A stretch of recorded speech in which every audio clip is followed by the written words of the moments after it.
Dagoeneko prest dago Pottokagelako 18 artistek prestatutako erakusketa mundiala. Arratsaldean inauguratuko da erakusketa hau, eta bertan urte guztian zehar egindako artelan desberdinak ikusteko aukera izango duzu. Gainera, erakusketa ikusi ondoren, denon artean prestatutako merendola mundiala egingo dugu. Venga, aprobetxatu azken orduak, laizter egongo geha hemen elkarrekin eta.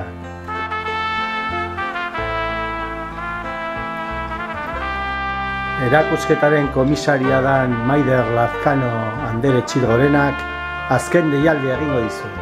Mundiala izango da, hemen egongo gara zuen zain! Etxetik bat zara